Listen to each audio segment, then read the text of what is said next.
आज हम Bhagavad Gita chapter 15 the yoga of the supreme person के श्लोक 12 को कवर करने वाले हैं। रोज की तरह पहले मैं संस्कृत में श्लोक को पढ़ूंगी, उसके इंग्लिश ट्रांसलेशन को देखेंगे और मीनिंग को समझेंगे। तो शुरू करते हैं। यद आदित्या गताम तेजो जगत भसयते खीलाम यच चंद्रमसि यच चागनौ तत् तेजो विद्धि ममकम्। The splendor of the sun, which dissipates the darkness of this whole world, comes from me, and the splendor of the moon and the splendor of the fire are also from me. तो भगवान श्री कृष्ण बोल रहे हैं कि जो वो सन यानी कि जो सूर्य का तेज है, वो जो अंधकार को दूर करता है वो उन्हीं से आता है, और जो चंद्रमा का जो सुंदरता है वो भी उन्हीं से आता है, जो आग की जो लौ होती है और उसका जो तेज होता है वो भी उन्हीं से आता है। श्लोक 13 गम अविस्या च भूतानि धरयामि अहम ओजसा पुसनामि चौषधि सर्वा सोमो भूत्वा रसतमका। I enter into each planet and by my energy they stay in orbit। हर एक प्लैनेट में भी हर एक जो क्या बोलते हैं प्लैनेट ही बोलेंगे या जो हेवनली बॉडीज़ है उसके अंदर भगवान की एनर्जीज़ है, जिसके कारण वो इस ऑर्बिट में मूव करता है सही तरीके से। उनका आशीर्वाद है, उनकी एनर्जी है, जिस वजह से जैसे बोलते हैं ना कैसे संभव होता है कि हर एक प्लैनेट सही तरीके से ऑर्बिट में मूव करता है, वो भी भगवान का ही एनर्जी है। I become the moon and thereby supply the juice of life to the all vegetables. तो सारे वेजिटेबल्स को या सभी को जो स्निग्धता प्रदान किया जाता है, सारे जो भी सारे चीज़ें लाइफ में चल रही है वो भगवान की एनर्जी से ही चल रही है, क्योंकि वो क्या है, पालन करता।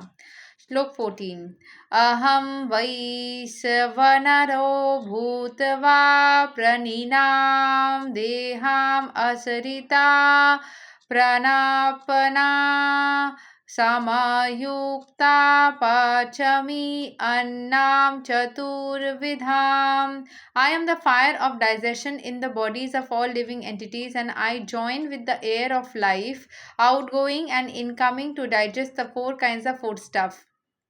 तो भगवान जो है हमारे शरीर में जो खाना जो डाइजेस्ट होता है उसकी जो शक्ति है वो भी भगवान से ही आती है, हर एक बॉडीज हर एक लिविंग एंटिटी के अंदर। एंड वो एयर ऑफ लाइफ के अंदर वो भी वही है, वो एयर जिसके अंदर जिससे हम सांसें लेते हैं, आउट गोइंग एंड इनकमिंग, जो अंदर जा रही है या बाहर निकल रही है।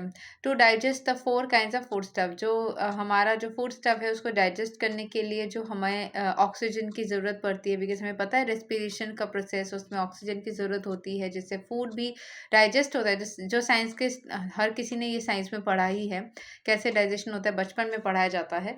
सो वो पूरा प्रोसेस जो होता है डाइजेशन का, कंबशन का, हर एक चीज़ का, जिसके लिए एयर की ज़रूरत है, वो शक्ति कहाँ से आती है, भगवान श्री कृष्ण से आती है। तो यहाँ पे साइंटिफिक बातें हो रही है, जैसे यहाँ पे लिखा है वैदिक मंत्रस बृहद अरण्यका उपनिषद also confirms that the supreme lord or brahman is situated in the form of fire within the stomach and is digesting all kinds of food stuff।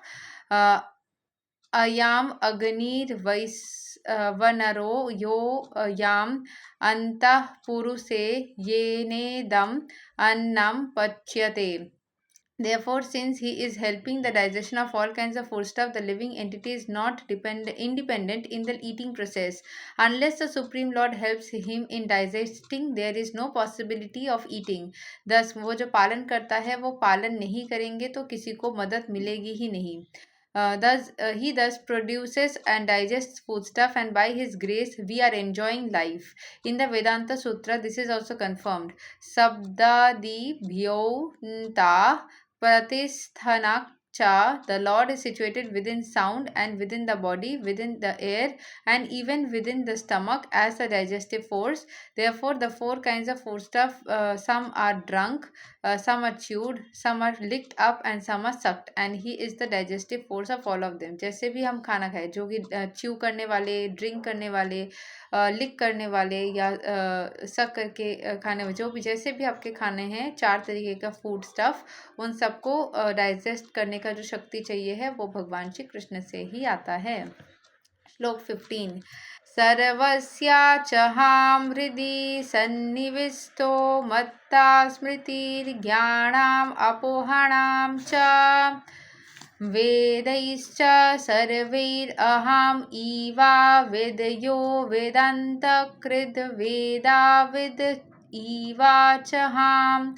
I am seated in everyone's heart, and from me come remembrance, knowledge, and forgetfulness.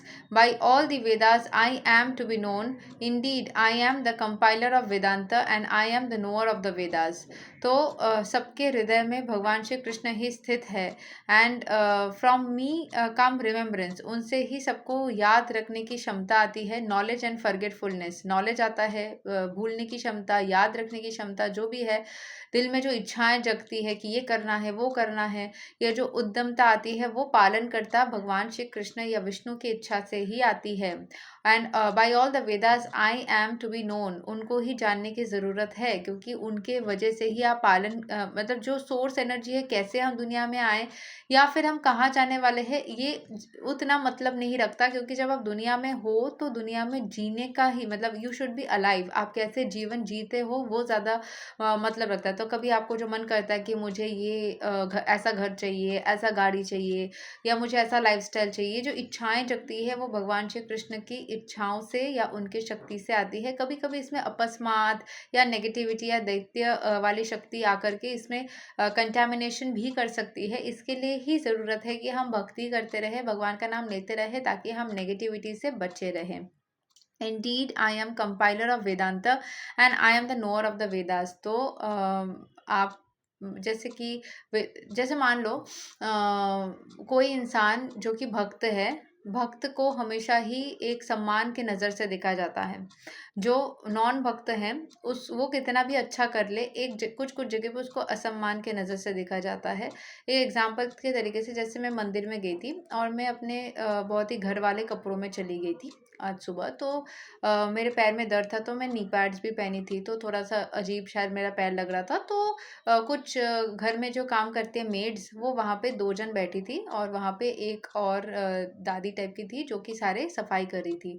तो वो दादी को 2 maids बोली थी कि इसका शायद दिमाग खराब है, लग रहा है देख करके इसको. तो बोले कैसे हो सकता है, ये जाप कर रही है, भगवान का नाम ले रही है, बैठ के देखो. और हम लोग तो जाप करने के टाइम कॉन्सेंट्रेट भी नहीं करते हैं. तो ये बैठ करके जाप कर रही है यहाँ पे, तो ऐसे हो ही नहीं सकता कि इसका दिमाग खराब है, तुम लोग सब गलत बोल रहे हो. So somebody takes your favour when you are a bhakt, another bhakt comes in your favour, and वो आपको सम्मान के नज़र से भी देखते हैं. ठीक है. सो भगवान जो है वो आपको वेदांत, ऐसा नहीं कि सम्मान पाने के लिए भक्ति करो, बट यस भक्ति करोगे तो सम्मान साइड बाय साइड आता ही है, उसके साथ ऐश्वर्य आता है, लक्ष्मी आती है. लक्ष्मी इज ऑल्सो सम्मान, is also respect. Okay. And भगवान बोल रहे हैं I am the knower of the Vedas, उनको वेद पता है, उनको वेदांत पता है, वो कंपाइलर है वेदांत के.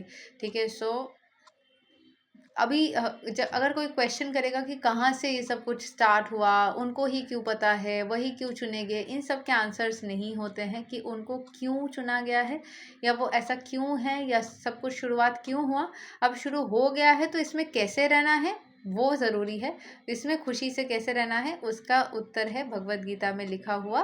क्या है वो उत्तर? भगवान श्री कृष्ण का भक्ति करना, उनको अपने हृदय में वास देना, ताकि हर एक चुनौती से, जैसे तुलसी देवी को हमें सम्मान के साथ रखना चाहिए क्योंकि वो भगवान के सबसे बड़े भक्तों में से आती है. और तुलसी देवी का जो अनादर करते हैं उनके जीवन में भी कुछ ना कुछ तरीके से समस्याएं आती ही आती है, आज नहीं तो कल आएगी. So we need to take care of that. तो यही तक आज पढ़ेंगे. श्लोक नंबर 16 से हम अगले दिन पढ़ेंगे. तब तक के लिए हरे कृष्णा, राधे राधे, जय श्री राम.